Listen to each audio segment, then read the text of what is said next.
Hallelujah, hallelujah. ಭೂಲೋಕದಲ್ಲಿ ದೇವರು ತಾನೇ ತನ್ನ ಒಂದು ಮಂದಿರವನ್ನ, ತನ್ನ ನಿವಾಸವನ್ನ ಕಟ್ಟುವುದರಲ್ಲೂ ಮತ್ತು ಆತನು ತನ್ನ ಒಂದು ನಿವಾಸವನ್ನ ಮನುಷ್ಯರ ಮಧ್ಯದಲ್ಲಿ ಏರ್ಪಾಟು ಮಾಡಿಕೊಳ್ಳುವುದನ್ನು ಕೂಡ ನಾವು ನೋಡ್ತೇವೆ. ಈ ದಿನಗಳಲ್ಲಿ ವಾಕ್ಯಗಳು ನೋಡ್ತೇವೆ. ಎಫೆಸದವರಿಗೆ ಬರೆದ ಪತ್ರಿಕೆಯಲ್ಲಿ 2ನೇ ಅಧ್ಯಾಯ ಅದರ 21ನೇ ವಾಕ್ಯವನ್ನು ನಾವು ಧ್ಯಾನ ಮಾಡುವಾಗ ದೇವರ ವಾಕ್ಯ ಹೇಳ್ತದೆ. 2ನೇ ಅಧ್ಯಾಯ 21ನೇ ವಾಕ್ಯದಿಂದ, ಯೇಸು ಕ್ರಿಸ್ತನೇ ಮುಖ್ಯವಾದ ಮೂಲೆಗಲ್ಲು, ಆತನಲ್ಲಿ ಕಟ್ಟಡದ ಎಲ್ಲಾ ಭಾಗಗಳು ಒಂದಕ್ಕೊಂದು ಹೊಂದಿಕೆಯಾಗಿ ಕಟ್ಟಡವು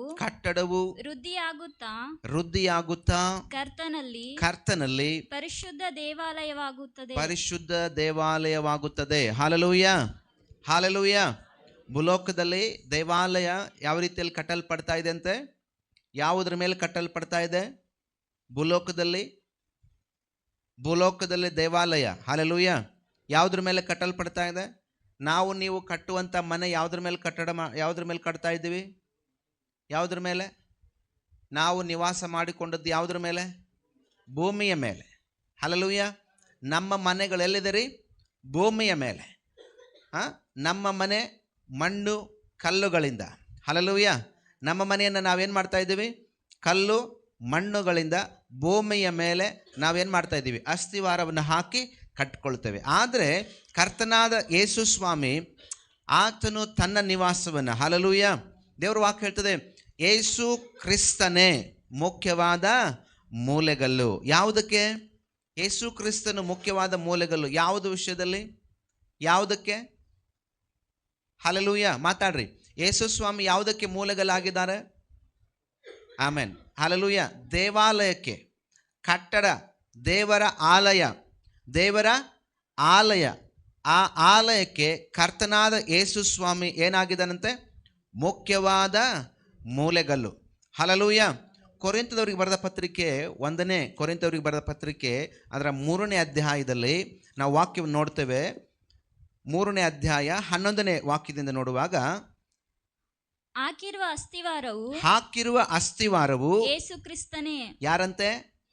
ಹಲ್ಲೆಲೂಯ. ಹಾಕಿರುವಂತ ಅಸ್ಥಿವಾರ ಯಾರು? ಯೇಸು ಕ್ರಿಸ್ತನೇ. ಆ ಅಸ್ಥಿವಾರವಲ್ಲದೆ ಮತ್ತೊಂದು ಅಸ್ಥಿವಾರವನ್ನು ಯಾರು ಹಾಕಲಾರರಷ್ಟೇ. ಹಾಕಿರುವಂತ ಅಸ್ಥಿವಾರ ಯಾರು? ಯೇಸು ಕ್ರಿಸ್ತನೇ. ಈ ಒಂದು ಭೂಮಿಯ ಮೇಲೆ ದೇವರ ಆಲಯಕ್ಕಾಗಿ ಹಾಕಿರುವಂಥ ಅಸ್ಥಿವಾರ, ಈ ಭೂಲೋಕದಲ್ಲಿ ದೇವರು ನಮಗೋಸ್ಕರವಾಗಿ ಕೊಟ್ಟಿರುವಂಥ ಆಲಯ, ಆ ಆಲಯದ ಅಸ್ಥಿವಾರ ಹಾಕಿರುವಂಥದ್ದು ಯಾರು? ಯೇಸು ಕ್ರಿಸ್ತನೇ. ಹಲ್ಲೆಲೂಯ. ಹಾಕಿರುವಂಥ ಅಸ್ಥಿವಾರವು ಯೇಸು ಕ್ರಿಸ್ತನೇ. ಆ ಅಸ್ಥಿವಾರವಲ್ಲದೆ ಮತ್ತೊಂದು ಅಸ್ಥಿವಾರವನ್ನು ಯಾರೂ ಹಾಕಲಿಲ್ಲ. Amen, hallelujah. ಯೇಸು ಕ್ರಿಸ್ತನಿಂದ ಹಾಕಲ್ಪಟ್ಟ ಅಸ್ಥಿವಾರದ ಮೇಲೆ ನಾವು ಕಟ್ಟಲ್ಪಡ್ತಾ ಇದ್ದೇವೆ. ಹಲ್ಲೆಲೂಯ. ಏನಂತೆ?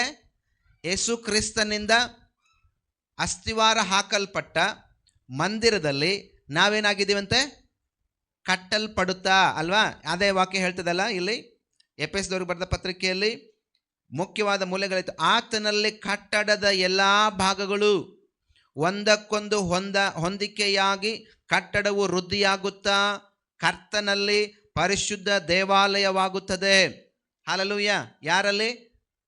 ಕರ್ತನಲ್ಲಿ ಪರಿಶುದ್ಧವಾದ ದೇವಾಲಯ ಆಗ್ತಾ ಇದೆ.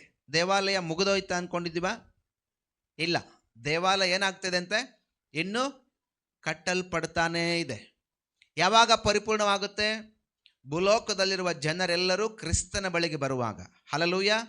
ಭೂಲೋಕದಲ್ಲಿರುವಂಥ ಜನರೆಲ್ಲರೂ ರಕ್ಷಿಸಲ್ಪಡುವಾಗ, ಭೂಲೋಕದಲ್ಲಿರುವಂಥ ಜನರೆಲ್ಲರೂ ಯೇಸು ಕ್ರಿಸ್ತನೇ ದೇವರು, ಆತನೊಬ್ಬನೇ ರಕ್ಷಕನು, ಆತನಿಂದಲೇ ಬಿಡುಗಡೆ, ಆತನೇ ನಮಗೆ ಪರಲೋಕಕ್ಕೆ ಮಾರ್ಗ, ಆತನೇ ನಿತ್ಯ ಜೀವ, ಆತನೇ ನಮ್ಮನ್ನು ಬಿಡಿಸಲಿಕ್ಕೆ ಬಂದ ಯಜ್ಞದ ಕುರಿ ಅದನ್ನು ತಿಳ್ಕೊಳ್ಳುವಾಗ ಅದು ಕಟ್ಟಲ್ಪಡಬೇಕಾದಂಥ ಒಂದು ಕಟ್ಟಡ ಸಂಪೂರ್ಣವಾಗ್ತದೆ. ಹಲ್ಲೆಲೂಯಾ. ಕ್ರಿಸ್ತನಿಂದ ಅಸ್ತಿವಾರ ಹಾಕಲ್ಪಟ್ಟಂಥ ಈ ಆಲಯ ಇವತ್ತು ವಾಕ್ಯ ಹೇಳ್ತದೆ ಬಹಳ ಸ್ಪಷ್ಟವಾಗಿ. ಪೇತ್ರನ ಪತ್ರಿಕೆಯಲ್ಲಿ, ಮೊದಲನೇ ಪೇತ್ರನ ಪತ್ರಿಕೆ ಅದರ 2ನೇ ಅಧ್ಯಾಯ 6ನೇ ವಾಕ್ಯ ಹೀಗೆ ಹೇಳ್ತದೆ, ಬಹಳ ಸ್ಪಷ್ಟವಾಗಿ ಕೇಳಿಸ್ಕೊಡ್ರಿ. ಇಗೋ ಚೀಯೋನಿನಲ್ಲಿ ಮೂಲೆಗಲ್ಲನ್ನು ಇಡುತ್ತೇನೆ. ಏನಂತೆ? ಇಗೋ ಚೀಯೋನಿನಲ್ಲಿ ಮೂಲೆಗಲ್ಲನ್ನು ಇಡುತ್ತೇನೆ. ಅದು ಆಯಲ್ಪಟ್ಟದ್ದು ಮಾನ್ಯವಾದದ್ದು. ಅದರ ಮೇಲೆ ನಂಬಿಕೆ ಇಡುವವನು ಆಶಾಭಂಗ ಪಡುವುದೇ. Hallelujah, hallelujah. ಯಾರು ಯೇಸು ಕ್ರಿಸ್ತನ ಮೇಲೆ ನಂಬಿಕೆ ಇಡ್ತಾರೋ, ಯಾರು ಯೇಸು ಕ್ರಿಸ್ತನಿಗಾಗಿ ಜೀವಿಸ್ತಾರೋ, ಯಾರು ಯೇಸು ಕ್ರಿಸ್ತನನ್ನ ರಕ್ಷಕನು ಒಡೆಯನು ಅಂತ ಅಂಗೀಕರಿಸ್ಕೊಳ್ತಾರೋ ಅವರು ಎಂದಿಗೂ ಆಶಾಭಂಗ ಹೊಂದುವುದೇ ಇಲ್ಲ. ಹಲ್ಲೆಲೂಯಾ. ಯೇಸು ಕ್ರಿಸ್ತನಿಂದಲೇ ನಾವೇನಾಗ್ಲಿಕ್ಕಿದ್ದೇವೆ? ಪರಿಪೂರ್ಣವಾಗ್ಲಿಕ್ಕಿದ್ದೇವೆ. ನಮ್ಮ ತಂದೆ ತಾಯಿಗಳಿಂದಲ್ಲ, ನಮ್ಮ ತಂದೆ ತಾಯಿಗಳ ರಕ್ತದಿಂದಲ್ಲ, ಯಾವ ಮಾಂಸ ಯಾವ ರಕ್ತದಿಂದಲ್ಲ, ಯೇಸು ಕ್ರಿಸ್ತನ ರಕ್ತದಿಂದಲೇ ನಾವು ಪರಿಪೂರ್ಣರಾಗ್ಲಿಕ್ಕಿದ್ದೇವೆ. ಹಲ್ಲೆಲೂಯಾ. ಯೇಸು ಕ್ರಿಸ್ತನ ರಕ್ತದಿಂದಲೇ ನಾವು ಬಿಡುಗಡೆಯನ್ನು ಹೊಂದಿದ್ದೇವೆ. ಆತನ ಬಾಸುಂಡೆಗಳಿಂದಲೇ ನಮಗೆ ಬಿಡುಗಡೆ ಆಗಿದೆ. ಹಲ್ಲೆಲೂಯಾ. ಆತನ ರಕ್ತದ ಮೂಲಕವಾಗಿ ನಾವೇನಾಗಿದ್ದೇವೆ? ಪರಿಶುದ್ಧರಾಗಿದ್ದೇವೆ, ನಾವು ನೀತಿವಂತರಾಗಿದ್ದೇವೆ. ಇಲ್ಲಿ ವಾಕ್ಯ ಹೇಳ್ತಿದೆ ಪೇತ್ರನ ಪತ್ರಿಕೆಯಲ್ಲಿ ಬಹಳ ಸ್ಪಷ್ಟವಾಗಿ, ಇನ್ನೂ ಕೂಡ ಏನಾಗ್ತಾ ಇದೆ ಅಂತೆ? ಕಟ್ಟಡ ಕಟ್ಟಲ್ಪಡ್ತಾ ಇದೆ. ಇನ್ನೂ ಕೂಡ ಕ್ರಿಸ್ತನ ಕಟ್ಟಡ, ಆಲಯ, ಮಂದಿರ ಅದು ಕಟ್ಟಲ್ಪಡ್ತಾ ಇದೆ. ಅದಿನ್ನೂ ಕೂಡ ಏನಾಗಲಿಲ್ಲ, ಮುಕ್ತಾಯ ಆಗಲಿಲ್ಲ. ನಿಖರವಾಗಿರುವಂಥ ಒಂದು ರೇಖೆ ಅನ್ನು ಕೊಡುವಂಥದ್ದಾಗಿದೆ. ಹಲ್ಲೆಲೂಯಾ. ನೋಡಿ, ಹಾಗೆ ಮುಂದುವರಿಸಿಕೊಂಡು ವಾಕ್ಯವನ್ನು ಓದುವಾಗ, ಓದಮ್ಮದನೆ ಪೇತ್ರ, ಇಲ್ಲಿದೆಲ್ಲ 7ನೇ ವಾಕ್ಯ 6ನೇ ವಾಕ್ಯ. ಆದುದರಿಂದ ನಂಬುವವರಾದ ನಿಮಗೆ ಇದು ಇಗೋ ಚೀಯೋನಿನಲ್ಲಿ ಮೂಲೆಗಲ್ಲನ್ನು ಇಡುತ್ತೇನೆ. ಅದು ಆಯಲ್ಪಟ್ಟದ್ದು. ಇದನ್ನ ಒಂದ್ ನಿಮಿಷ, ಇದನ್ನ ತಂದೆಯಾದ ದೇವರು ಹೇಳ್ತಾ ಇದ್ದಾನೆ. ನಾನು ಚೀಯೋನಿನಲ್ಲಿ ಒಂದು ಮೂಲೆಗಲ್ಲನ್ನ ಇಡುತ್ತೇನೆ. ಅದು ಯಾವುದು? ಆಯಲ್ಪಟ್ಟದ್ದು. ಅದನ್ನ ದೇವರು ಏನ್ ಮಾಡಿದಾರಂತಾರೆ? ಆರಿಸಿಕೊಂಡಿದ್ದಾನೆ. ಯೇಸು ಸ್ವಾಮಿಯನ್ನ ತಂದೆಯಾದ ದೇವರು ಆರಿಸಿಕೊಂಡಿದ್ದಾನೆ. ಆ ಮೂಲೆಗಲ್ಲನ್ನ ಚಿಯೋನ್ ಅಂತ ಹೇಳುವಾಗ ಯೆರೂಸಲೇಮ್, ಚಿಯೋನ್ನಲ್ಲಿ ಅದನ್ನ ನಾನು ಇಡ್ತೇನೆ. ಅದು ಏನಾಗಿದೆ? ಮಾನ್ಯವಾದದ್ದು. ಹಲ್ಲೆಲೂಯಾ. ಏನದು? ಮಾನ್ಯವಾದದ್ದು ಅಂದ್ರೆ ಘನತೆ, ಮಾನ, ಪ್ರಭಾವ ಅಂತ ಹೇಳ್ತೀವಲ್ಲ, ಮಾನ್ಯವಾದದ್ದು. ಅದರ ಮೇಲೆ ನಂಬಿಕೆ ಇಡುವವನು ಏನೂ ಆಗುವುದಿಲ್ಲ, ಆಶಾಭಂಗ ಹೊಂದುವುದಿಲ್ಲ. ಮುಂದುವರಿಸಿಕೊಂಡು, ಎಂದು ಶಾಸ್ತ್ರದಲ್ಲಿ ಬರೆದಿದೆ. ಆದದರಿಂದ ನಂಬುವವರಾದ ನಿಮಗೆ ಈ ಮಾನ ಉಂಟು. ಹಲ್ಲೆಲೂಯಾ. ನಂಬದೇ ಇರುವವರಿಗೋ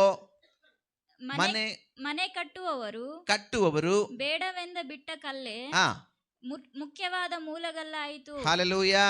ಯಾರು ಬೇಡ ಅಂತ ತಿರಸ್ಕಾರ ಮಾಡಿದ್ರು ಅದೇ ಏನಾಯ್ತಂತೆ? ಮೂಲೆ ಗಲ್ಲಾಯಿತು. ಮನೆ ಕಟ್ಟುವಾಗ, ಹಲ್ಲೆಲೂಯಾ, ಮನೆ ಕಟ್ಟುವಾಗ ಮೊದಲು ಮೂಲೆಗಲ್ಲು ಇಡ್ತಾರೆ ಅಲ್ರ? ಫಸ್ಟ್ ಮೂಲೆಗಲ್ಲು ಇಟ್ಬಿಟ್ಟು ಮನೆ ಕಟ್ಟಲಿಕ್ಕೆ ಪ್ರಾರಂಭ ಮಾಡ್ತಾರೆ. ಯಾಕೆ ಮೂಲೆಗಲ್ಲು? ಇಲ್ಲಿ ಮೇಸ್ತ್ರಿ ಇದ್ದಾರೆ. ಮೂಲೆಗಲ್ಲು ಯಾಕೆ ಇಡ್ತೀರಿ ಫಸ್ಟ್? ಹಲ್ಲೆಲೂಯಾ. ರೇಖೆ, ಆಗಲೇ ನಾನು ಹೇಳಿದೆ ಏನಂತೆ? ದಾರ ಕಟ್ಟಲಿಕ್ಕೆ ಆ ಮೂಲೆಗಲ್ಲನ್ನು ಇಟ್ಟಾಗ ಆ ಕಟ್ಟಡದ ಒಂದು ಸಮಭಾಗ ಸೇರಿ ಬರ್ತದೆ. ಮೂಲೆಗಲ್ಲು ಇಲ್ಲದೆ ಹೋದರೆ ಯಾವ ಕಡೆ ಅದನ್ನು ದಾರ ಕಟ್ಟಬೇಕು ಗೊತ್ತಾಗಲ್ಲ, ಯಾವ ಕಡೆ ಸರಿ ಆಗುತ್ತೋ ಗೊತ್ತಾಗಲ್ಲ, ಹೊರಗೆ ಹೋಗುತ್ತೋ ಒಳಗೆ ಬರುತ್ತೋ ಗೊತ್ತಾಗೋದಿಲ್ಲ. ಅದಕ್ಕೆ ಪ್ರಥಮವಾಗಿ ಮೂಲೆಗಲ್ಲನ್ನು ಇಡ್ತಾರೆ. ಹಾಗೆ ನಮ್ಮ ಜೀವಿತದಲ್ಲೂ ಕೂಡ ಕರ್ತನಾದ ಯೇಸು ಸ್ವಾಮಿ ಮೂಲೆಗಲ್ಲಂತಿದ್ದರೆ ನಾವು ನೇರವಾಗಿ ಏನು ಮಾಡ್ತೇವೆ? ಜೀವಿಸಲಿಕ್ಕೆ ಆಗುತ್ತೆ. ಒಬ್ಬ ವಿಶ್ವಾಸಿಯ ಜೀವಿತದಲ್ಲಿ ಮುಖ್ಯವಾಗಿ ಮೂಲೆಗಲ್ಲಾಗಿರುವಂಥ ಯೇಸು ಸ್ವಾಮಿ ಇಲ್ಲದೆ ಹೋದರೆ ಏನಾಗ್ತದೆ? ನಮ್ಮ ಜೀವನ ಅಂಕುಡೊಂಕ ಆಗ್ತದೆ. ಹಲ್ಲೆಲೂಯಾ. ಏನಾಗ್ತದೆ ರೀ? ಅಂಕುಡೊಂಕ ಆಗ್ತದೆ. ಮೂಲೆಗಲ್ಲಂತಿರುವ ಯೇಸು ಕ್ರಿಸ್ತನು ನಮ್ಮ ಜೀವನದಲ್ಲಿರುವಾಗ ಏನಾಗ್ತೇವೆ? ನಾವು ನೇರವಾಗಿ ನಮ್ಮ ಓಟವನ್ನು ಓಡ್ತೇವೆ. ಅದಕ್ಕೆ ಅಪೊಸ್ತಲನಾದ ಪೌಲನು ಹೇಳ್ತಾನೆ, ನಾನು ಓಟವನ್ನು ಕಡೆಗಣಿಸಿದ್ದೇನೆ. ನಾನೇನು ಮಾಡಿದ್ದೇನೆ? ಓಟವನ್ನು ಕಡೆಗಣಿಸಿದ್ದೇನೆ. ಯಾವ ರೀತಿಯಲ್ಲಿ ಕಡೆಗಣಿಸಿದ್ದಾನೆ? ಯೇಸು ಕ್ರಿಸ್ತನೊಂದಿಗಿದ್ದು. ಹಲ್ಲೆಲೂಯಾ. ಯೇಸು ಕ್ರಿಸ್ತನೊಂದಿಗಿದ್ದು ಅಪೊಸ್ತಲನಾದ ಪೌಲನು ಏನು ಮಾಡಿದಾನಂತೆ? ತನ್ನ ಓಟವನ್ನು ಕಡೆಗಣಿಸಿದ್ದಾನೆ. ಇವತ್ತು ಅನೇಕ ವಿಶ್ವಾಸಿಗಳು ಓಡ್ತಾ ಇದ್ದಾರೆ. ಇವತ್ತು ಅನೇಕ ವಿಶ್ವಾಸಿಗಳು ಏನು ಮಾಡ್ತಾ ಇದ್ದಾರೆ? ಕ್ರಿಸ್ತ ನಂಬಿಕೆಯಲ್ಲಿರುವವರು ಓಡ್ತಾ ಇದ್ದಾರೆ. ಆದರೆ ಓಟ ಎಲ್ಲಿಗೆ ಓಡ್ತಾ ಇದ್ದೀವಿ ಅಂತ ಅವ್ರಿಗೆ ಗೊತ್ತಿಲ್ಲ. ನಿರೀಕ್ಷೆ ಇಲ್ಲ. ನಿರೀಕ್ಷೆ ಇಲ್ಲದೆ ಓಟ, ಗುರಿ ಇಲ್ಲದೆ ಓಟ, ಎಲ್ಲಿಗೆ ಮುಟ್ಟಬೇಕನ್ನುವಂಥ ಗೊತ್ತಿಲ್ಲದಂಥ ಒಂದು ಓಟ ಇವತ್ತು ಅನೇಕರು ಕ್ರೈಸ್ತರು ಓಡ್ತಾ ಇದ್ದಾರೆ. ಹಲ್ಲೆಲೂಯಾ. ಆದರೆ ದೇವ್ರ ವಾಕ್ಯ ಹೇಳ್ತದೆ, ಕ್ರಿಸ್ತನೇ ಮೂಲೆಗಲ್ಲಾಗಿದ್ದಾನೆ. ನಮ್ಮ ಜೀವಿತದಲ್ಲಿ, ಪ್ರತಿಯೊಬ್ಬರ ಜೀವನದಲ್ಲಿ ಕ್ರಿಸ್ತನು ಮೂಲೆಗಲ್ಲಾದರೆ ಖಂಡಿತವಾಗ್ಲೂ ನಾವು ಓಡುವಂಥ ಓಟ ಸ್ಥಿರವಾಗಿರ್ತದೆ. ಅನೇಕರು ಅಂದ್ಕೊಳ್ತಾರೆ ನಾನು ಕ್ರಿಸ್ತನೊಂದಿಗೆ ಇದ್ದೇನೆ ಅಂತೇಳಿ, ಆದರೂ ಕೂಡ ಅವರ ಜೀವನದಲ್ಲಿ ಏನಿಲ್ಲ? ಕ್ರಿಸ್ತನ ಗುಣಗಳಿಲ್ಲ. ಹಲ್ಲೆಲೂಯಾ. ಅದಕ್ಕೆ ಮತ್ತಾಯನ ಬರೆಸುವ ಸುವಾರ್ತೆಯಲ್ಲಿ ಸ್ವಾಮಿ ಒಂದು ಮಾತು ಹೇಳ್ತಾರೆ, ಸ್ವಾಮಿ ಸ್ವಾಮಿ ಅನ್ನೋರೆಲ್ಲ, ಹಲ್ಲೆಲೂಯಾ, ಏನಂತ್ರಿ? ಸ್ವಾಮಿ ಸ್ವಾಮಿ ಅನ್ನೋರೆಲ್ಲ, ಬೈಬಲ್ ಹಿಡ್ಕೊಂಡು ಪ್ರತಿ ಭಾನುವಾರವಾಗ ಚರ್ಚಿಗೆ ಹೋಗೋರೆಲ್ಲ ನನ್ನ ವಾಕ್ಯದಂತೆ ನಡೆಯುವವನು, ಹಲ್ಲೆಲೂಯಾ, ದೇವರ ವಾಕ್ಯದಂತೆ ಜೀವಿಸುವವನು, ದೇವರ ವಾಕ್ಯದಂತೆ ನಡೆಯುವವನು ಪರಲೋಕ ರಾಜ್ಯವನ್ನು ಸೇರ್ತಾನೆ. ಬಾಯಲ್ಲಿ ಸ್ವಾಮಿ ಸ್ವಾಮಿ ಅಂತ ಹೇಳ್ಕೊಳ್ಳೋರು ಯಾರು ಕೂಡ ಪರಲೋಕ ರಾಜ್ಯಕ್ಕೆ ಸೇರ್ಲಿಕ್ಕೆ ಆಗಲ್ಲ. ತಂದೆಯ ಚಿತ್ತದಂತೆ ನಡೆಯುವವನು ಮಾತ್ರವೇ. ಹಲ್ಲೆಲೂಯಾ. ಯಾರ ಚಿತ್ತ ರೀ? ನಮ್ಮ ಮನೇಲಿರುವ ನಮ್ಮ ಅಪ್ಪ ಅಮ್ಮ ಚಿತ್ತ ಅಲ್ಲ, ನಮ್ಮ ಅಪ್ಪ ಅಮ್ಮ ಹೇಳ್ದಂಗಲ್ಲ, ನಮ್ಮ ಅಪ್ಪ ಅಮ್ಮ ಹೇಳ್ದಂಗೆ ಈ ಲೋಕದಲ್ಲಿ ಜೀವಿಸುವುದಲ್ಲ, ತಂದೆಯ ಚಿತ್ತ. ಹಲ್ಲೆಲೂಯಾ. ಪರಲೋಕದ ತಂದೆಯ ಚಿತ್ತ. ನೋಡಿ, ಯೇಸು ಸ್ವಾಮಿ ಈ ಲೋಕದಲ್ಲಿ ಇದ್ದಾಗ 33 ವರ್ಷಗಳ ಕಾಲ ಜೀವಿಸಿದ್ರು. ಎಷ್ಟು ವರ್ಷ? 33 ವರ್ಷ ಕಾಲ ಜೀವಿಸಿದ್ರು. ಯೇಸು ಕ್ರಿಸ್ತನು 30 ವರ್ಷಗಳ ಕಾಲ ತಂದೆ ತಾಯಿಗಳೊಂದಿಗಿದ್ರು. ಏಸಪ್ಪ ಹೆಂಗಿದ್ರು? 30 ವರ್ಷಗಳ ಕಾಲ ತಂದೆಯೊಂದಿಗೆ ತಾಯಿಯೊಂದಿಗಿದ್ರು. ತಂದೆ ಬಹಳ ಬೇಗ ತೀರು ಹೋದ. ಯೋಸೇಪ ಆ ಮನೆಗೆ ಈತನೇ ತಂದೆಯಾಗಿದ್ದ. ಹಲ್ಲೆಲೂಯಾ. ತಂದೆಯ ಸ್ಥಾನದಲ್ಲಿದ್ದ ಹಿರಿಯ ಮಗ ಯಾರು? ಯೇಸು ಸ್ವಾಮಿ. ಆ ಮನೆಗೆ ಹಿರಿಯ ಮಗ ಆಗಿದ್ದ. ಆ ಮಗನು ಅಂದರೆ ಯೇಸು ಸ್ವಾಮಿ ಬೆಳೆದು ಬಂದ ಮೇಲೆ ಆತನಿಗೆ ಅಂದರೆ ಯೋಸೇಪನಿಗೆ ಮರಿಯಳಿಗೆ ಅನೇಕರು ಹುಟ್ಟಿದ್ರು, ಮಕ್ಕಳು ಹುಟ್ಟಿದ್ರು. ಯಾಕೋಬ ಹುಟ್ಟಿದ, ಯೂದ ಹುಟ್ಟಿದ, ಅಣ್ಣ ತಮ್ಮ ತಂಗಿಯಂದ್ರು ಹುಟ್ಟಿದ್ರು. ಅವ್ರನ್ನೆಲ್ಲ ಪರಿಪಾಲನೆ ಮಾಡೋಕ್ಕೆ ಯೇಸು ಸ್ವಾಮಿ ಹಿರಿಯ ಮಗನಾಗಿ ಮನೆಯ ಜವಾಬ್ದಾರಿಯನ್ನು ಹೊತ್ಕೊಂಡು ನಿಂತ್ಕೊಂಡ. 30 ವರ್ಷಗಳ ಕಾಲ ಆ ಮನೆಯ ಎಲ್ಲ ಸಂಕಟ, ಆ ಮನೆಯ ಎಲ್ಲ ಆಶೀರ್ವಾದ, ಆ ಮನೆಯ ಎಲ್ಲ ವಿಧವಾದ ಕಾರ್ಯದಲ್ಲಿ ಕೆಲಸ ಮಾಡ್ದ. ಬಡಗಿಯ ಕೆಲಸ ಮಾಡ್ದ. ಆತನು ಬಡಗಿಯ ಮಗನಂತೆ, ಬಡಗಿಯ ಮಗನಾಗಿ ಲೋಕದಲ್ಲಿ ಪರಲೋಕದ ತಂದೆಯ ಮಗನಾಗಿದ್ದರೂ ಕೂಡ ಭೂಲೋಕದಲ್ಲಿ ಬಡಗಿಯ ಮಗನಾಗಿ ಎಲ್ಲ ಕೆಲಸವನ್ನು ಮಾಡಿದರು. ಯಾವಾಗ ದೇವರ ಕರೆ ಬಂತೋ, ಹಲ್ಲೆಲೂಯಾ, ಯಾವಾಗ ದೇವರ ಕರೆ ಬಂತೋ ಆಗ ಮನೆಯನ್ನ ಎಲ್ಲ ಏನು ಮಾಡ್ದ? ಇನ್ನು ನಿಮ್ಮ ಜವಾಬ್ದಾರಿ, ನೀವು ಇದನ್ನು ನಡೆಸ್ಕೊಂಡು ಹೋಗ್ರಿ. ನನ್ನ ತಂದೆ ಕೆಲಸ ಮಾಡೋಕ್ಕೆ, ತಂದೆಯ ಚಿತ್ತ ನೆರವೇರಿಸೋಕ್ಕೆ ನಾನು ಹೋಗ್ತೇನೆ. ಅಬ್ರಹಾಮನನ್ನು ಕೂಡ ದೇವರು ಕರೆಯುವಾಗ ಎಲ್ಲಿದ್ದ ಅಬ್ರಹಾಮ? ಎಲ್ಲಿದ್ದ ಅಬ್ರಹಾಮ? ಆತನ ಊರಲ್ಲಿದ್ದ. ಏನು ಮಾಡ್ತಾ ಇದ್ದ ಅಬ್ರಹಾಮನ ಕೆಲಸ? ಏನಾಗಿತ್ತು? ಆತನ ತಂದೆ ಆತನ ತಂದೆ ಮಾಡುವಂಥ ವಿಗ್ರಹಗಳನ್ನು ಮಾರಿಕೊಂಡು ಬರೋನಾಗಿದ್ದ. ಹಲ್ಲೆಲೂಯಾ. ಅಬ್ರಹಾಮನ ತಂದೆ ಕೆಲಸ ಏನಾಗಿತ್ತು? ವಿಗ್ರಹಗಳನ್ನು ತಯಾರು ಮಾಡಿ ಸೇಲ್ ಮಾಡೋದು, ವಿಗ್ರಹಗಳನ್ನು ತಯಾರು ಮಾಡಿ ಮಾರಾಟ ಮಾಡೋದು ಅಬ್ರಹಾಮನ ತಂದೆ ಕೆಲಸ. ಆತನು ತಂದೆ ಜೊತೆಗೆ ಇರುವಾಗೆಲ್ಲ ಅದೇ ಕೆಲಸ ಮಾಡ್ತಾ ಇದ್ದ. ಅಬ್ರಹಾಮನ ಏನು ಮಾಡ್ದ? ಅದೇ ಕೆಲಸ ಮಾಡ್ದ. ಯಾವಾಗ ಅಬ್ರಹಾಮನನ್ನು ದೇವರು ದೃಷ್ಟಿಸಿದ್ರು, ಯಾವಾಗ ಅಬ್ರಹಾಮನಿಗೆ ಕಿವಿಗೆ ದೇವರ ಸ್ವರ ಬಿತ್ತೋ ಆಗೇನಾಯ್ತು? ತಂದೆಯನ್ನು, ತಾಯಿಯನ್ನು, ಬಂಧು ಬಳಗ, ಊರು, ದೇಶ ಬಿಟ್ಟು ಅಬ್ರಹಾಮ ಏನು ಮಾಡ್ದ? ಹೊರಗಡೆ ಬಂದ. ಆಗೇನು ಮಾಡ್ದ? ತಂದೆಯ ಚಿತ್ತವನ್ನು ನೆರವೇರಿಸೋದಕ್ಕೋಸ್ಕರವಾಗಿ ನಿಂತ್ಕೊಂಡ. Hallelujah, hallelujah. ಇವತ್ತು ಅನೇಕ ಸೇವಕರ ಕುಟುಂಬಗಳಲ್ಲೂ ಕೂಡ, ಇವತ್ತು ಅನೇಕ ವಿಶ್ವಾಸಿಗಳ ಕುಟುಂಬದಲ್ಲೂ ಕೂಡ ಏನು ಮಾಡ್ತಾ ಇದ್ದಾರೆ ಅಂದರೆ ತಂದೆಯ ಚಿತ್ತವನ್ನು ನೆರವೇರಿಸದೇ ಇವತ್ತು ಓಡ್ತಾ ಇದ್ದಾರೆ. ಇನ್ನು ಇದನ್ನು ಮಾಡ್ಬೇಕು, ಅದನ್ನು ಮಾಡ್ಬೇಕು. ಯೇಸು ಸ್ವಾಮಿ ಕೂಡ 30 ವರ್ಷಗಳ ಕಾಲ ಏನು ಮಾಡಿದ್ರಂತೆ? ತಂದೆಯ ಮನೆಯಲ್ಲಿ ತಂದೆ, ತಾಯಿಯ, ತಮ್ಮಂದಿರ, ತಂಗಿಯಂದಿರ ಕೆಲಸ ಮಾಡಿಕೊಂಡೇ ಇದ್ರು. ಬಹಳ ಬಡತನದಲ್ಲಿತ್ತು ಆ ಕುಟುಂಬ. ಯೋಸೇಫನ ಕುಟುಂಬ ಬಹಳ ಬಡತನದಲ್ಲಿತ್ತು. ಬಡತನ ಸ್ಥಿತಿಯಲ್ಲಿರುವಾಗ ಯೇಸು ಸ್ವಾಮಿ ಬಡಗಿಯ ಕೆಲಸ ಮಾಡಿ, ಕಾರ್ಪೆಂಟರ್ ಆಗಿ ಬಡಗಿ ಕೆಲಸ ಮಾಡಿ, ಟೇಬಲ್ ಮಾಡಿ, ಚೇರ್ ಮಾಡಿ, ಡೈನಿಂಗ್ ಟೇಬಲ್ ಮಾಡಿ, ಮಾರಿ ಏನು ಮಾಡಿದ್ದಾನೆ? ಆ ಮನೆಗೆ ಸಪೋರ್ಟ್ ಮಾಡಿದ್ದಾನೆ. ಹಲ್ಲೆಲೂಯಾ. 30 ವರ್ಷಗಳ ಕಾಲ. ಆ ನಂತರದ ಇದನ್ನ ಏನು ಮಾಡಿದ್ರೆ? ಯೇಸು ಸ್ವಾಮಿ ಮನೆ ಬಿಟ್ಟು ತಂದೆಯ ಚಿತ್ತವನ್ನು ನೆರವೇರಿಸೋದಕ್ಕೆ ಹೊರಗಡೆ ಬಂದ. ಎಲ್ಲಾದರೂ ಓದಿದ್ದೀರಾ ನೀವು ಬೈಬಲಲ್ಲಿ? 30 ವರ್ಷ ಆದಮೇಲೆ ಮತ್ತೆ ತಿರುಗಿ ಮನೆಗೆ ಹಿಂತಿರುಗಿ ಹೋಗಿದ್ದನ್ನು, ಅಥವಾ ಹಿಂತಿರುಗಿ ಹೋಗಿ ಮತ್ತೆ ಕಾರ್ಪೆಂಟರ್ ಕೆಲಸ ಮಾಡಿದ್ದನ್ನು, ರೇಬಾನ ಅರಗಡ ಮನಂದೋರಿಯಾ ಅಂದಲ್ಲ, ಮತ್ತೆ ನೋಡಿದ್ದೀರಾ ನೀವೆಲ್ಲರೂ? ಮತ್ತೆ ತಿರುಗಿ ತಂದೆ ಕೆಲಸ ಮಾಡೋಕ್ಕೆ. ಅಪ್ಪ ಸತ್ತೋಗ್ಬಿಟ್ಟಿದ್ದಾನಪ್ಪ, ಮನೆಯಲ್ಲಿ ಯಾರೂ ಇಲ್ಲ, ನನ್ನ ತಮ್ಮಂದಿರಿಗೆ ಊಟ ಮಾಡಿದಾರ ಇಲ್ವೋ, ನನ್ನ ತಂಗಿಯಂದಿರಿಗೆ ಊಟ ಮಾಡಿದಾರ ಇಲ್ವೋ, ಮಾಡ್ಲಿಕ್ಕೆ ಹೋದ್ನ? ಇಲ್ಲ. ಅವರವರ ಕೆಲಸ ಅವ್ರವ್ರು ಮಾಡ್ಕೊಳ್ಬೇಕು, ಅವ್ರ ಜವಾಬ್ದಾರಿ ಅದು. ಹಾಗಂತ ಯೇಸು ಸ್ವಾಮಿ ಮನೆಯನ್ನು ಬಿಟ್ಟಿಲ್ಲ. ಆಗಾಗ ನೋಡ್ಕೊಂಡು ಬರ್ತಾ ಇದ್ರು. ಅವರ ನೋಡಕ್ ಬಂದವ್ರಿಗೂ ಕೂಡ ಹೇಳ್ತಾ ಇದ್ರು. ಹಲ್ಲೆಲೂಯಾ. ಯೇಸು ಸ್ವಾಮಿ ತನ್ನ ತಾಯಿಯನ್ನ ಪಕ್ಕದಲ್ಲೇ ಇಟ್ಕೊಂಡಿದ್ರು.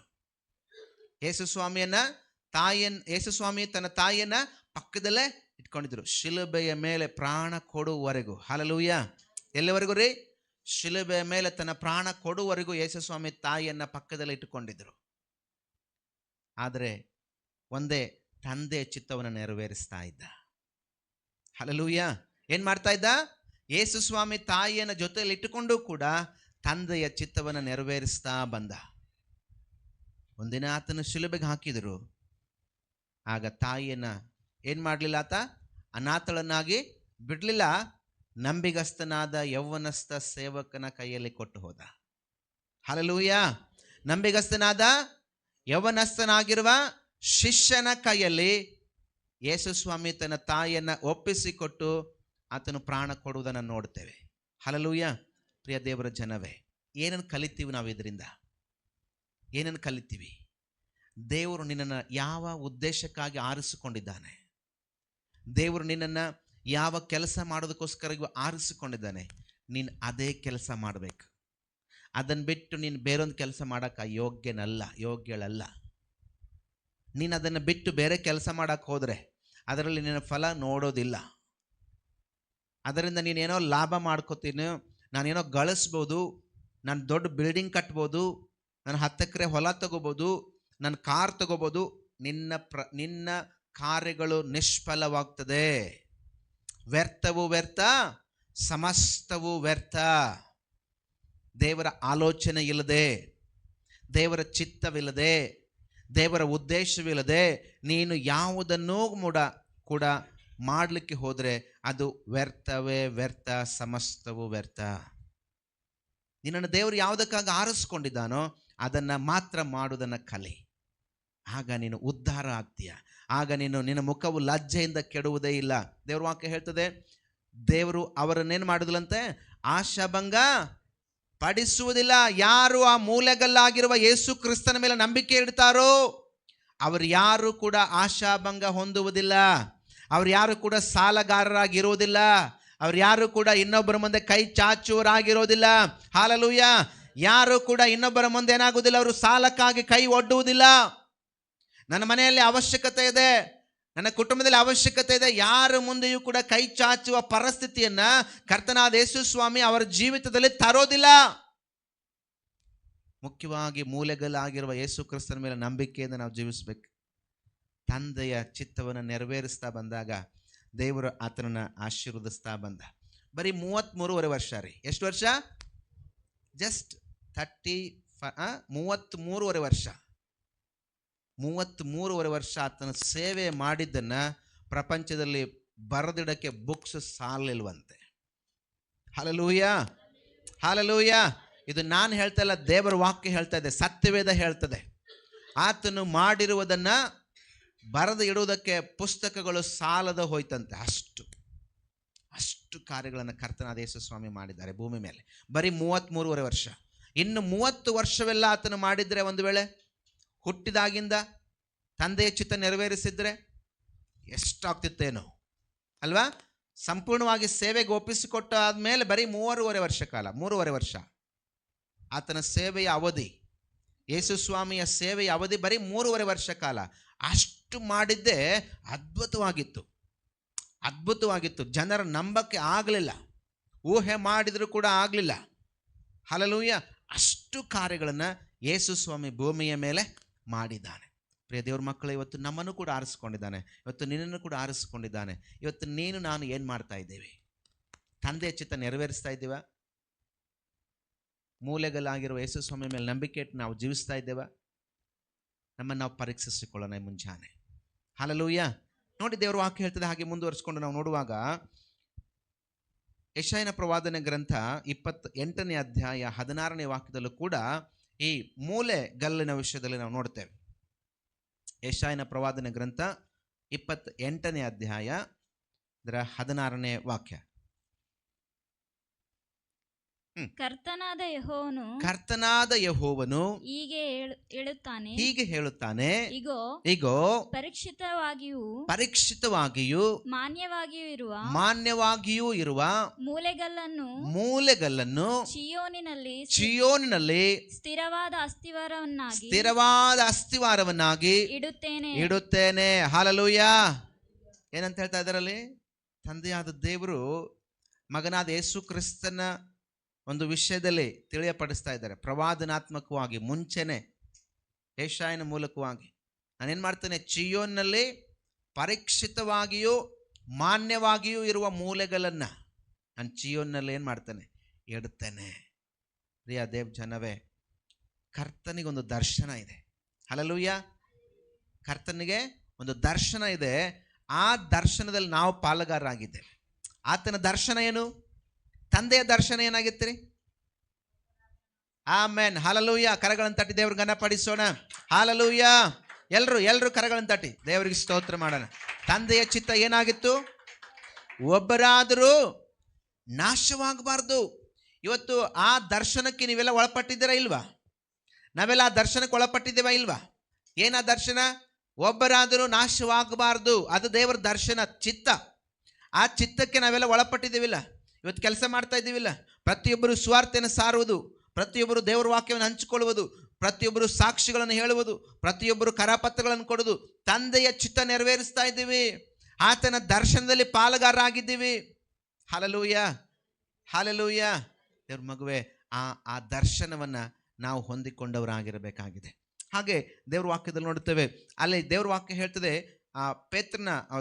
ಎಫೆಸ ಪತ್ರಿಕೆಯಲ್ಲಿ ಆತನಲ್ಲಿ ಕಟ್ಟಡದ ಎಲ್ಲ ಭಾಗಗಳು ಒಂದಕ್ಕೊಂದು ಹೊಂದಿಕೆಯಾಗಿ ಕಟ್ಟಡವು ವೃದ್ಧಿಯಾಗುತ್ತಾ ಅಂತ ಹೇಳ್ತದೆ. ವೃದ್ಧಿ ಏನಾಗ್ತಾ ಬರ್ತದೆ? ಕಟ್ಟಡ ವೃದ್ಧಿ ಆಗ್ತಾ ಬರ್ತದೆ. ಸಂಪೂರ್ಣ ಆಗಲಿಲ್ಲ. ನಾಗಲೇ ಹೇಳಿದೆ, ಕಟ್ಟಡ ಏನಾಗಲಿಲ್ಲ? ಸಂಪೂರ್ಣ ಆಗಲಿಲ್ಲ. ವೃದ್ಧಿ ಆಗುತ್ತಾ ಬರ್ತಾ ಇದೆ. ವೃದ್ಧಿ ಅಂತ ಹೇಳುವಾಗ ನಾವು ದೇವ್ರ ವಾಕ್ಯದಲ್ಲಿ ನೋಡುತ್ತೇವೆ. ಇನ್ನು ಮುಂದೆ ಹಾಗೆ ಒರೆಸ್ಕೊಂಡು ಆತನಲ್ಲಿ ನೀವು ಸಹ ಇಲ್ಲ ಇದೆಲ್ಲ ವಾಕ್ಯ ಓದಿಸ್ಕೊಳ್ಳೋಣ. ಪೇತ್ರನ ಪತ್ರಿಕೆ, ಮೊದಲನೇ ಪೇತ್ರನ ಪತ್ರಿಕೆ 2ನೇ ಅಧ್ಯಾಯ 5ನೇ ವಾಕ್ಯ. ಆತ್ಮ ಸಂಬಂಧವಾದ ಮಂದಿರವಾಗಲಿಕ್ಕೆ ಕಟ್ಟಲ್ಪಡುತ್ತಾ ಇದ್ದೀರಿ. ಹಲ್ಲೆಲೂಯ. ಹಲ್ಲೆಲೂಯ. ಪೇತ್ರನ ಪತ್ರಿಕೆಯಲ್ಲಿ ದೇವರ ವಾಕ್ಯ ಹೇಳ್ತದೆ, ಮೊದಲನೇ ಪೇತ್ರನ ಪತ್ರಿಕೆ 2ನೇ ಅಧ್ಯಾಯ 5ನೇ ವಾಕ್ಯ, ನೀವು ಸಹ ಜೀವವುಳ್ಳ ಕಲ್ಲುಗಳಾಗಿದ್ದು ಏನಾಗಿದೆ? ಆತ್ಮ ಸಂಬಂಧವಾದ ಮಂದಿರವಾಗಲಿಕ್ಕೆ ಕಟ್ಟಲ್ಪಡುತ್ತಾ ಇದ್ದೀರಿ. ಹಲ್ಲೆಲೂಯ. ನಾವೆಂತ ಕಲ್ಲಾಗಿದ್ದೀವಂತೆ? ಜೀವ ಇಲ್ಲದ ಕಲ್ಲುಗಳ? ಇಲ್ಲಿ ಕೂತಿರೋ ಕಲ್ಲುಗಳೆಲ್ಲ ಜೀವ ಆಯ್ತಾ ಇಲ್ವಾ? ಹಲ್ಲೆಲೂಯ. ಹಲ್ಲೆಲೂಯ. ಜೀವ ಇದ್ದದಕ್ಕೇನೆ ಮಾತಾಡ್ತೀವಿ ರೀ. ಜೀವ ಇದ್ದದಕ್ಕೇನೆ ಸಭೆಗೆ ಬಂದಿದ್ದೇವೆ. ನಾವು ಸತ್ತು ಹೋಗಿರುವ ಕಲ್ಲುಗಳೆಲ್ಲ ಜೀವ ಉಳ್ಳ ಕಲ್ಲುಗಳಾಗಿದ್ದೇವೆ. ಆತನ ಮಂದಿರದಲ್ಲಿ ಏನಾಗ್ತಾ ಇದ್ದೇವೆ? ಕಟ್ಟಲ್ಪಡುತ್ತಾ ಇದ್ದೇವೆ. ಜೀವ ಉಳ್ಳ ಕಲ್ಲು. ದೇವ್ರ ವಾಕ್ಯ ಹೇಳ್ತದೆ, ನೀವು ಸಹ ಜೀವ ಉಳ್ಳ ಕಲ್ಲುಗಳಾಗಿದ್ದು. ಈಗ ಒಂದು ಗಿಡ ನೆಟ್ಟಿದ್ರೆ ಅದಕ್ಕೆ ನೀರು ಹಾಕಿದ್ರೆ ಅದು ಬೆಳೀತಾ ಇದೆ ಅಂದ್ರೆ ಏನು ಅರ್ಥ? ಜೀವ ಇದೆ ಅಂತ ಅರ್ಥ. ನೀರು ಹಾಕಿದ್ರು ಗೊಬ್ಬರ ಹಾಕಿದ್ರು ಒಣಗಿ ಹೋಗಿದೆ ಅಂದ್ರೆ ಏನು ಅರ್ಥ? ಸತ್ತು ಹೋಗಿದೆ ಅಂತ ಅರ್ಥ. ಅದರಿಂದ ಏನಾದ್ರು ಫಲ ಕಾಣಕ್ಕಾಗುತ್ತಾ? ಅದರಿಂದ ಏನಾದ್ರು ಹಣ್ಣು ತಿನ್ನಕ್ಕಾಗುತ್ತಾ? ಅದರಿಂದ ಏನಾದರೂ ಪಡ್ಕೊಳ್ಳಕ್ಕೆ ಇಲ್ಲ, ಸತ್ತು ಹೋಗಿದೆ. ಇವತ್ತು ನಾವು ಕೂಡ ದೇವರ ಆಲಯದಲ್ಲಿ ಕೂತ್ಕೊಂಡು ನಾವು ವಾಕ್ಯ ಕೇಳಿಸ್ಕೊಳ್ಳುವ, ನಾವು ಪ್ರಾರ್ಥನೆ ಮಾಡುವ, ನಾವು ಆರಾಧನೆ ಮಾಡುವ, ನಾವು ಫಲ ಕೊಡದೇ ಇರುವಾಗ ಏನಾಗಿದ್ದೀವಿ? ಒಣಗಿದ ಮರದಂತಿದ್ದೀವಿ. ಹಲ್ಲೆಲೂಯಾ. ಜೀವ ಇದೆ, ಆದರೆ ಯಾವ ಮರದಂತೆ? ಯೇಸು ಸ್ವಾಮಿ ಒಂದು ಮರಕ್ಕೆ ಹೇಳಿದ್ರಲ್ಲ, ಅಂಜೂರದ ಮರ. ಜೀವ ಇದೆ, ಮರ ಏನೋ ಹಸಿರಾಗಿದೆ. ಮರ ಏನು ನೋಡಿದ ತಕ್ಷಣ ವಾ ಒಳ್ಳೆ ಫಲ ಇರ್ಬೋದಪ್ಪ, ಹಸು ನೀಗಿಸ್ಬೋದೇನೋ, ಹೋದ್ರೆ ನಮಗೆ ಹಸು ಹೋಗ್ತಾರೆ, ಅದೇನಿಲ್ಲ, ಅಲ್ಲಿ ಫಲ ಇಲ್ಲ. ಆಗೇನಂದ್ರೆ ಯೇಸು ಸ್ವಾಮಿ ಪರವಾಗಿಲ್ಲ ಇನ್ನೂ ವೃದ್ಧಿಯಾಗಿ ಬೆಳೆ ಅಂತ ಹೇಳಿದ್ರ? ಏನಂತ ಹೇಳಿದ್ರೆ ಏಸಪ್ಪ? ಏನು ಮೇಲೆ ನಿನ್ಗಲ್ಲಿ ಏನಾಗಲ್ಲ, ನಿನ್ನಲ್ಲಿ ಫಲ. ಒಂದೇ ಮಾತು ಮಾತಾಡ್ತಾ ಹೋದ್ರು. ಸೇವೆ ಮುಗಿಸ್ಕೊಂಡು ವಾಪಸ್ ಬರುವಷ್ಟರಲ್ಲಿ ಏನಾಗಿತ್ತಂತೆ? ಆ ಮರ ಒಣಗಿ ನಿಂತಿತ್ತು. ಹಲ್ಲೆಲೂಯಾ. ಇದು ಯೇಸು ಸ್ವಾಮಿಯ ಒಂದು ಮಾತಿನಂತೆ ನಡೆದಿರುವ ಸಂಗತಿ. ಇವತ್ತು ಅದೇ ಯೇಸು ಸ್ವಾಮಿ, ಅದೇ ಜೀವವುಳ್ಳ ಮೂಲೆಗಲ್ಲಾಗಿರುವ ವಾಕ್ಯ ಇವತ್ತು ನಮ್ಮ ಜೊತೆಯಲ್ಲಿದೆ. ಹಲ್ಲೆಲೂಯಾ. ಅದೇ ಮೂಲೆಗಲ್ಲಾಗಿರುವಂಥ ಯೇಸು ಕ್ರಿಸ್ತನ್ ನಮ್ಮ ಮಧ್ಯದಲ್ಲಿದ್ದಾರೆ. ಪವಿತ್ರ ಆತ್ಮ ದೇವರು ನಮ್ಮ ಜೊತೆಯಲ್ಲಿದ್ದಾರೆ. ದೇವ್ರ ಮಕ್ಕಳೇ, ಇವತ್ತು ನಾವು ಸುಳ್ಳಿನ ಮೇಲೆ ಸುಳ್ಳು ಹೇಳ್ತಾ ಜೀವವುಳ್ಳ ಕಲ್ಲಿಗೆ ನಾವು ವಿರುದ್ಧವಾಗಿ ನಡ್ಕೊಂಡ್ರೆ ಅಂಜೂರದ ಮರದ ನೋಡಿ ನೆನಪು ಮಾಡ್ಕೊಳ್ರಿ. ಅಂಜೂರದ ಮರವನ್ನು ನೋಡಿ ನೆನಪು ಮಾಡ್ಕೊಳ್ರಿ. ನಾವು ಒಣಗುವುದಕ್ಕೆ ನಾವು ಸಿದ್ಧರಾಗೋದು ಬೇಡ, ನಾವು ಫಲ ಕೊಡುವವರಂತ ಆಗೋಣ. ಹಲ್ಲೆಲೂಯಾ. ನೀವು ಸಹ ಜೀವವುಳ್ಳ ಕಲ್ಲುಗಳಾಗಿದ್ದೀವಿ. ನೀವು ಸತ್ತು ಹೋದವರಲ್ಲ, ನೀವು ಜೀವವುಳ್ಳ ಕಲ್ಲುಗಳಾಗಿ ಏನಾಗ್ತಾ ಇದ್ದೀರಿ? ಆತ್ಮ ಸಂಬಂಧವಾದ ಕಟ್ಟಡ, ಮಂದಿರವಾಗ್ತಾ ಇದ್ದೀರಿ. ಆತ್ಮ ಸಂಬಂಧವಾದದ್ದು. ದೇವ್ರ ವಾಕ್ಯ ಹೇಳ್ತಿದೆ ಜೀವವುಳ್ಳ ಕಲ್ಲು. ಜೀವವುಳ್ಳ ಕಲ್ಲು ಅಂತ ಹೇಳಿದ್ರೆ ಯೇಸು ಕ್ರಿಸ್ತನ ಬಳಿಗೆ ಬರುವ ವಿಶ್ವಾಸಿಗಳು ಜೀವವುಳ್ಳ ಕಲ್ಲುಗಳಾಗ್ತಾರಂತೆ. ನಾವು ಹೊರಗಡೆ ಇರುವಾಗ, ಯೇಸು ಕ್ರಿಸ್ತನಿಂದ ದೂರ ಇರುವಾಗ ನಮ್ಮಲ್ಲಿ ಜೀವ ಇರಲ್ಲ. ಜೀವ ಇತ್ತಾ? ಇಲ್ಲ. ಯಾವಾಗ ವಿಶ್ವಾಸಿಯಾದ ನಾನು ಯೇಸು ಕ್ರಿಸ್ತನ ಬಳಿಗೆ ಬರ್ತೇನೋ ಆಗ ಜೀವವುಳ್ಳ ಕಲ್ಲುಗಳಾಗ್ತೀವಿ. ಅಲ್ಲಿವರೆಗೂ ನಮಗೆ ಜೀವ ಎನ್ನುವುದು ಇಲ್ಲ. ಆತನ ಮಗನಿಂದಲ ಹೊರತು ನಮಗೆ ಬಿಡುಗಡೆ ಇಲ್ಲ. ಆಮೇನ್, ಹಲ್ಲೆಲೂಯಾ ಅಲ್ವಾ? ಯೇಸು ಕ್ರಿಸ್ತನಿಂದ ಹೊರತು ನಮಗೆ ಬಿಡುಗಡೆ ಇಲ್ಲ. ಯಾವಾಗ ನಾವು ಆ ಜೀವವುಳ್ಳ ಕಲ್ಲುಗಳ ಹತ್ತಿರ ಬರ್ತೇವೋ ಆಗ ಆತನಲ್ಲಿರುವಂಥ ಜೀವ ನಮ್ಮೊಳಗೆ ಬರ್ತದೆ. ಆಮೇನ್, ಹಲ್ಲೆಲೂಯಾ. ಹೇಗಂತೀರಾ? ಒಪ್ಪುಕೊಳ್ತೀರಾ? ಕೊರಿಂಥದವರಿಗೆ ಬರೆದ ಮೊದಲನೇ ಪತ್ರಿಕೆ 15ನೇ ಅಧ್ಯಾಯ 45ನೇ ವಾಕ್ಯ ಹೇಳ್ತದೆ. ರಿಬಾನ ರಗಡ ಮನಶಂದರಿ. Thank you lord.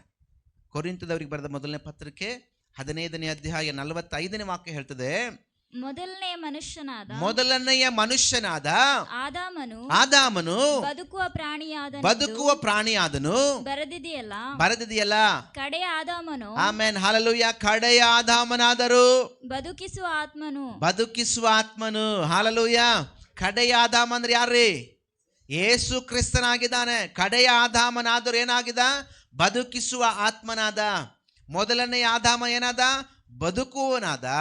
ಆದರೆ ಕೊನೆಯ ಆದಾಮನಾದರೂ ಬದುಕಿಸುವ ಆತ್ಮನಾಗಿದ್ದಾನೆ.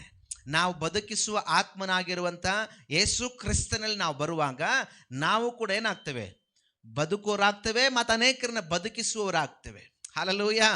ನಮ್ಮೊಳಗೆ ಆತನ ಜೀವ ಬರ್ತದೆ. ನಮ್ಮೊಳಗೆ ಆತನ ಜೀವವುಳ್ಳ ಶಕ್ತಿ ನಮ್ಮೊಳಗೆ ಬರ್ತದೆ. ಆತ್ಮ ಸಂಬಂಧವಾದ ಶಕ್ತಿ ನಮ್ಮೊಳಗೆ ಬರ್ತದೆ. ಆತ್ಮ ಸಂಬಂಧವಾದ ಭಕ್ತಿ ನಮ್ಮೊಳಗೆ ಬರ್ತದೆ.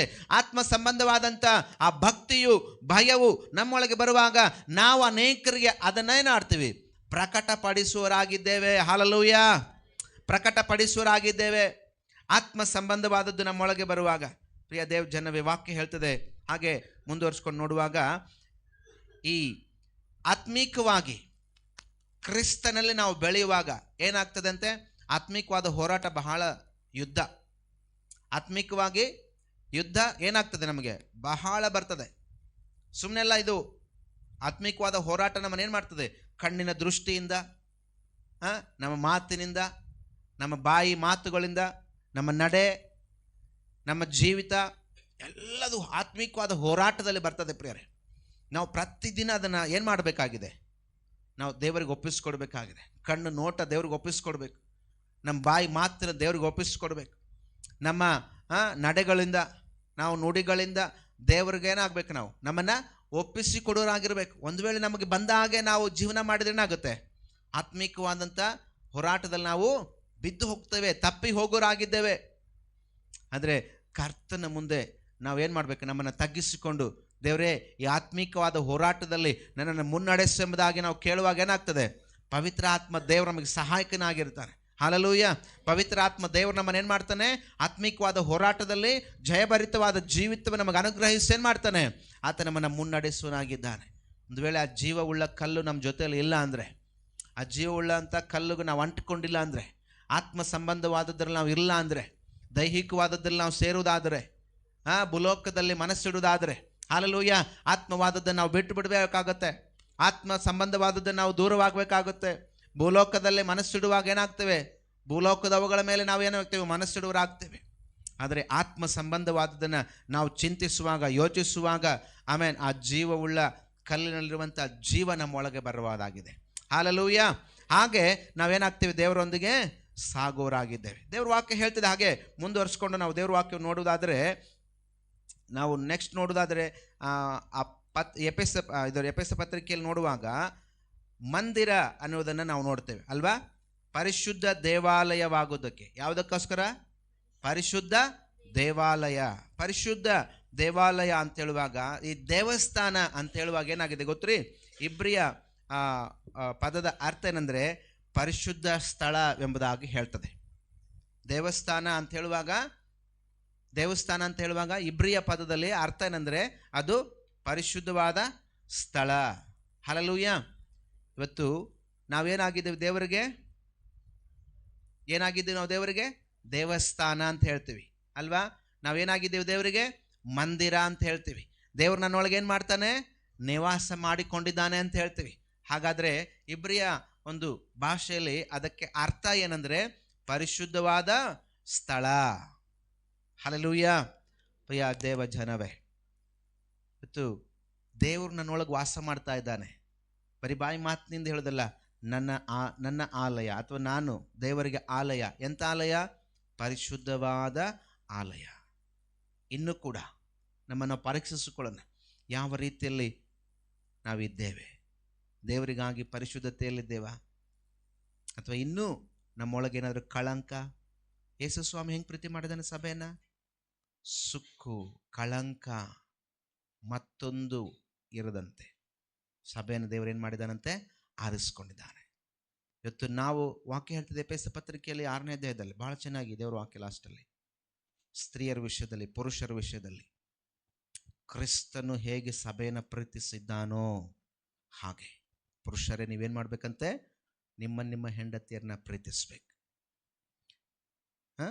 ಹಾಗೆ ದೇವ್ರ ವಾಕ್ಯ ಸ್ತ್ರೀಯರಿಗೂ ಕೂಡ ಹೇಳ್ತದೆ, ಸ್ತ್ರೀಯರೇ ನೀವು ಕರ್ತನಲ್ಲಿ ಏನಾಗಿದ್ದು ಭಯಪಡುತ್ತಾ ನೀವೇನು ಮಾಡಬೇಕು?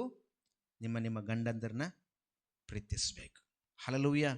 ನೋಡಿ, ಅದರಿಬ್ಬರ ಮಧ್ಯದಲ್ಲಿರುವಂಥ ಬಂಧನ, ಬಾಂಧವ್ಯ, ಸಂಬಂಧ ಇದು ಸಭೆಗೂ ಕ್ರಿಸ್ತನಿಗೂ ಏನಾಗಿದೆ? ಅಡಕವಾಗಿದೆ. ಹಾಗಾದರೆ ಪ್ರಿಯ ದೇವ ಜನವೇ, ಇವತ್ತು ನಾವು ಯಾವ ಹಂತದಲ್ಲಿದ್ದೇವೆ? ಇವತ್ತು ನಾವು ಯಾವುದನ್ನು ದೃಷ್ಟಿಸ್ತಾ ಇದ್ದೇವೆ? ಯಾವುದು ನಮ್ಮ ಮನಸ್ಸಿನಲ್ಲಿದೆ? ನಾವು ಯಾವ ರೀತಿಯಲ್ಲಿ ನಡಿಬೇಕಾಗಿದೆ?